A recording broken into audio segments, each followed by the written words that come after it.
Approaching the month of April, spring is in the air, and the Islanders' hopes are still alive. No, this is not fantasy. You're sitting on the hot seat. I'm Erol Bal for the check-in line. Let's talk Islanders hockey.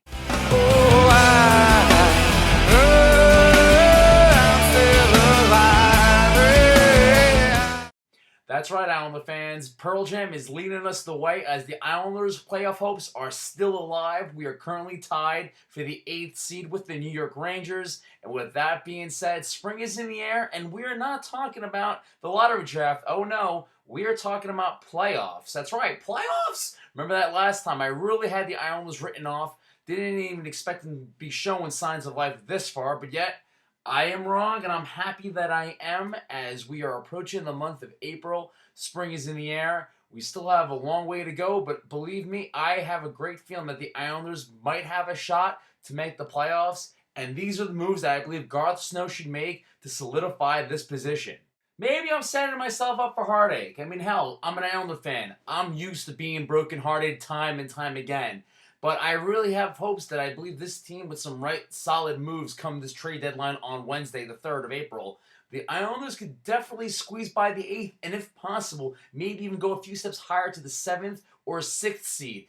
There is no guarantees in the NHL right now. The Rangers are playing terrible. The Devils are trying to hold on for dear life. The Pittsburgh Penguins, they've made some solid moves getting Jerome McNeil and Brendan Morrow. And they beat the Islanders yesterday 2-0. And in that third period, they showed this team what playoff hockey will be like on a day-to-day basis. So the Islanders definitely need to go back and watch some tape on that third period alone and take some notes. In the meantime, you have the Philadelphia Flyers. They're only 4 points out of the 8th seed, so they're definitely not out of it yet as well. We still have a few more games left in the month of April. And the Islanders, we need to start making some moves to bolster our offense, at the same time help our defense. Now on to the offense as the trade deadline is approaching. If I was Garth Snow, I would seriously inquire by calling Minnesota and finding out what it would take to get Danny Heatley to the Islanders. This right there makes up for the 2000 draft when we picked Rick DiPietro. We get Danny Heatley, who of course has been slowly declining, but I believe at age 32, along with John Tavares, would make a great pair at the same time, a serious offensive first-line threat. The two of them would be great together. If we don't go the Danny Heatley route and we want to go for the aging veteran approach that the Islanders have been notorious for doing the last couple of years, make a phone call out to Dallas and see what it would take to get Jaromir Jagr on the team. He's 41 years old. He still produces, could provide solid leadership to the team if we make the playoffs. At the same time, him and Tavares would be perfect together. There's a lot to be learned when you have Jaromir Jagr. He definitely is a stand-up player, well-loved throughout the NHL. It would be a great addition to the locker room, considering that we have so many young prospects to begin with. So imagine Jagr in the dressing room would definitely provide some solid leadership as we make our way into the playoffs. Now, in terms of our defense, over the weekend, Garth Snow took this team in the right direction by re-signing Lubomir Wisnowski to a 2-year deal. Contrary to what the media said time and again about how Wisnowski did not want to play for the Islanders, that was not the case.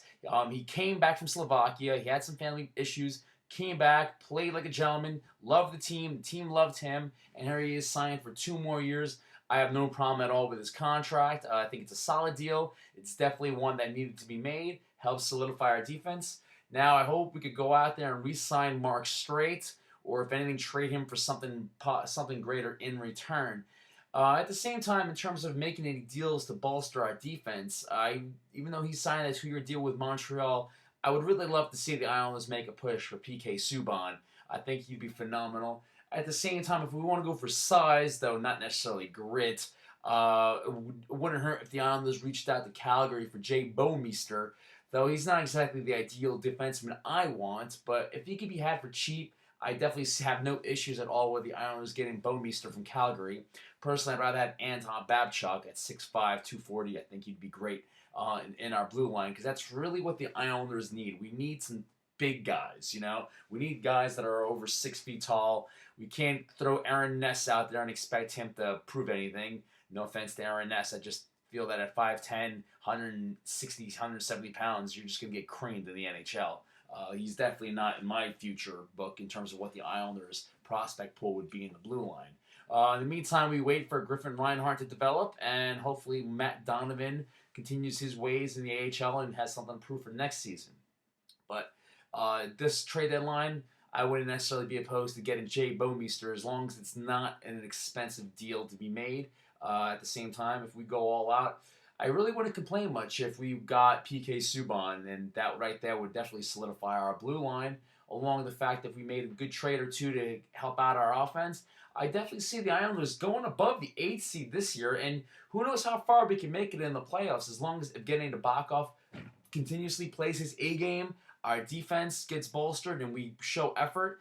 At the same time, we have Anders Lee coming in. Now, I really don't want to rely on a college rookie, though, hey, stranger things have happened in the playoffs where no-namers came out of the minor leagues and took their teams far. So, by all means, I really do believe the Islanders have a solid shot at making the 8th seed, possibly even the 6th seed. I see us jumping up 2 spots. I really do, depending on how big the New Jersey Devils collapse. And I really do believe the Islanders can possibly win a round or two, maybe even go further, because once we're in the playoffs, anything can happen, and that's what makes the Stanley Cup playoffs the most exciting sports to watch. Well, Islander fans, that's all the time we have for today. The NHL trade deadline is on Wednesday. Anything can happen. I hope that the Islanders do become buyers and not sellers. I really do believe we have hope, and we could definitely make the playoffs. So it all depends on what Garth and Wong have in mind. And for all in-depth coverage regarding the trade deadline and beyond, keep it here on thecheckinline.com and follow us on Twitter. We have some great writers. I am very impressed, and I am proud to be a part of the Check-In Line. We have some great guys out there who cover the Islanders, as well as other writers who cover other respective teams. So if you want in-depth hockey coverage, by all means, keep it to thecheckinline.com. There's no doubt in my mind we're more informed than the analysts at ESPN. So you definitely want to get the best news, chat with us, great insight. Keep it here on our website, guys. Reach us on Twitter, send us emails. We all love to hear from you. In the meantime, sitting on the hot seat, I'm Erol Bal.